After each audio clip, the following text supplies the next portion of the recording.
Wrestling star Darshan ಅವರನ್ನು ರೇಣುಕಾಸ್ವಾಮಿ ಕೊಲೆ ಪ್ರಕರಣದಲ್ಲಿ 14 ದಿನಗಳ ಕಾಲ ನ್ಯಾಯಾಂಗ ಬಂಧನಕ್ಕೊಳಪಡಿಸಿದ್ದಾರೆ. ಸೊ ಈ ಬಗ್ಗೆ ನನ್ನ ಜೊತೆ ಮಾತನಾಡಲಿಕ್ಕೆ ನಟರಾಗಿರ್ತಕ್ಕಂಥ ಧರ್ಮ ಕೀರ್ತಿರಾಜ್ ಸರ್ ಇದ್ದಾರೆ, ಅವ್ರನ್ನ ಮಾತಾಡಿಸ್ತಾ ಹೋಗ್ತೀನಿ. ಸರ್, ಸೋಷಿಯಲ್ ಮೀಡಿಯಾದಲ್ಲಿ ಒಂದೇ ಪ್ರಶ್ನೆ, ತುಂಬ ಚೆನ್ನಾಗಿದ್ದಾಗ, ಸಂತೋಷವಾಗಿದ್ದಾಗ ಅಥವಾ ಅವರು ಕಾರ್ಯಕ್ರಮಗಳಿಗೆ ಬೇಕಾದಾಗಷ್ಟೇ ತುಂಬ ಜನ ನಟರುಗಳು ಬಳಸ್ಕೊಂಡ್ರು. ಸೊ ಈ ಕಷ್ಟದಲ್ಲಿದ್ದಾರೆ, ದರ್ಶನ್ ಅವರ ಸಪೋರ್ಟಿಗೆ ಯಾರೂ ನಿಲ್ತಿಲ್ಲ, ಅವ್ರು ಇರೋ ಕಡೆ ಹೋಗಿ ನೋಡ್ತಾ ಇಲ್ಲ ಅನ್ನುವಂಥ ಪ್ರಶ್ನೆ ಇದೆ. ಆ ಪ್ರಶ್ನೆಗೆ ಒಬ್ಬ ನಟನಾಗಿ ಅಥವಾ ಸಹನಟನಾಗಿ, ಒಬ್ಬ ಸ್ನೇಹಿತನಾಗಿ ಏನು ಆನ್ಸರ್ ಮಾಡ್ತೀರಾ ಅಂತ? ಮೇಡಮ್, ಮೊದಲನೇದಾಗಿ ಆ್ಯಕ್ಚುಲಿ ದರ್ಶನ್ ಸರ್ ನನ್ನ ಚಿತ್ರರಂಗ ಬರೋಕ್ಕಿಂತ ಮುಂಚೆನೇ ಅವ್ರು ದೊಡ್ಡ ಫ್ಯಾನ್. ಸೊ ಅವ್ರನ್ನ ತುಂಬ ಹತ್ರದಿಂದ ನಾನು ನೋಡಿದ್ದೀನಿ, ಮನೆ ಊಟ ಮಾಡಿದ್ದೀನಿ, ಹೊಟ್ಟೆ ತುಂಬ ಊಟ ಕೊಟ್ಟಿದ್ದಾರೆ. ಸೊ ಅವ್ರ ಬಗ್ಗೆ ಫಸ್ಟ್ ಆಫ್ ಆಲ್ ನೆಗೆಟಿವ್ ಆಗೋ ಇಲ್ಲ, ನಾನೇನು ಮಾತಾಡೋಕ್ಕೆ ಸಾಧ್ಯನೇ ಇಲ್ಲ. ಯಾಕಂದರೆ ಇದೇನೊಂದು ಆಗೈತೆ, ಅದಾಗಬಾರ್ದಿತ್ತು. ವೆರಿ ಅನ್ಫಾರ್ಚುನೇಟ್ ಅದಾಗಿರೋದು, ಇನ್ಸಿಡೆಂಟ್ ಆಗಿರೋದು.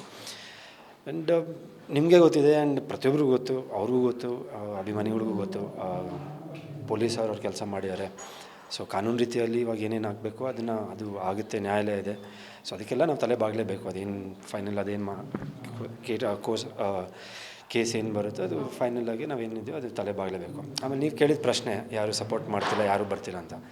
ಮೇಡಮ್, ಇಲ್ಲಿ ಸಪೋರ್ಟ್ ಅಂತ ಇದೇನು ಇಲ್ಲಿ ಯಾರು ಅಂದರೆ ನಿಮ್ಗೆ ಹೆಂಗೆ ಯಾವ ಥರ ಹೇಳಿ, ಲೈಕ್ ಈ ವಿಷಯದಲ್ಲಿ ಪ್ರತಿಯೊಬ್ಬರಿಗೂ ಅವ್ರ ಮನಸ್ಸಲ್ಲಿ ದರ್ಶನ್ ಸರ್ ಬಗ್ಗೆ ಗೌರವ ಇದೆ, ಪ್ರೀತಿ ಇದೆ, ಅಭಿಮಾನ ಇದೆ. ಬಟ್ ಫಸ್ಟ್ ಡೇನೇ ನಾನು ಬಂದಿದ್ದೆ, ವಿನೋದ್ ಅವರು ಟ್ರೈ ಮಾಡಿದ್ರು ಬರೋಕ್ಕೆ, ಸುಮಾರು ಜನ ಬಂದಿದ್ರು. ಬಟ್ ಏನಂದರೆ ಕಮಿಷನರ್ ಅವ್ರದ್ದು ಒಂದು ಸ್ಟ್ರಿಕ್ಟ್ ಆರ್ಡರ್ ಇತ್ತು, ಯಾರೂ ಹತ್ರ ಬರೋಂಗಿಲ್ಲ, ಯಾರೂ ಬರಬಾರ್ದು, ಯಾರೂ ಮಾತಾಡಬಾರ್ದು, ಯಾರೂ ಇದು ಮಾಡಬಾರ್ದು ಅಂತ, ಯಾರೂ ಬರಬಾರ್ದು ಅಂತ. ಸೊ ಇವಾಗ ಜೆ ಸಿ ಎಲ್ಲಿದ್ದಾಗ್ಲೂ, ನಮ್ಮ ಇದರಲ್ಲಿದ್ದಾಗ್ಲೂ, ಜೆ ಸಿ ಎಲ್ಲಿದ್ದಾಗ್ಲೂ ಆ್ಯಕ್ಚುಲಿ ಅಲ್ಲಿಗೂ ಇವತ್ತು ಅವ್ರ ಫ್ಯಾಮ್ಲಿನ ಬಿಟ್ಟಿದ್ದಾರೆ, ವಿಜಯಕ್ಕನ ಬಿಟ್ಟಿದ್ದಾರೆ, ಆ್ಯಂಡ್ ವಿನೀಶ್ ಅವ್ರು ಬಿಟ್ಟಿದ್ದಾರೆ. Okay, and I think first Vinod ಹೋಗಿದ್ದಾರೆ ಇವತ್ತು ಮಾತಾಡ್ಸ್ಕೊಂಬರಕ್ಕೆ. ಅದು ಜಸ್ಟ್ 30 ಸೆಕೆಂಡ್ಸ್ 1 ಮಿನಿಟ್. ಯಾಕಂದರೆ ಕಾನೂನು ಚೌಕಟ್ಟಲ್ಲಿ ಅವ್ರು ತುಂಬ ಇದು ಮಾಡಿದ್ದಾರೆ, ಲೈಕ್ ರಿಸ್ಟ್ರಿಕ್ಷನ್ಸ್ ಮಾಡಿದ್ದಾರೆ. ಆಮೇಲೆ ಇಲ್ಲಿ ಇದು ಸಪೋರ್ಟ್ ಅಂದರೆ ಲೈಕ್ ನಾವೊಂದು ಮಾತಾಡೋದು, ಇಲ್ಲ ಅದ್ರ ಬಗ್ಗೆ ಒಂದು ಮೈಲೇಜ್ ತೊಗೊಳೋದು, ಇಲ್ಲ ಎಲ್ಲೋ ಒಂದು ಕಡೆ ಒಂದು ಪೋಸ್ಟ್ ಹಾಕೋದು, ಇದು ಮಾಡೋದು. I don't think that is, ಅದರಿಂದ ಏನೋ ಒಂದು ಕಂಪ್ಲೀಟ್ ಪಾಸಿಟಿವ್ ಆಗಿ ಏನೂ ಚೇಂಜ್ ಆಗಲ್ಲ ಅಂತ ಗೊತ್ತು. ಆಮೇಲೆ ಅವ್ರಿಗೂ ಗೊತ್ತು, ಲೈಕ್ ಇವ್ರಿಗೆಲ್ಲ ನನ್ನ ಮೇಲೆ ಪ್ರೀತಿ ಅಭಿಮಾನ ಇದೆ. ಬಟ್ ಈ ವಿಷಯದಲ್ಲಿ ಯಾರೂ ಜಾಸ್ತಿ ಏನು ಮಾತಾಡೋಕ್ಕಾಗಲ್ಲ, ಯಾಕಂದರೆ it's in the hands of the law.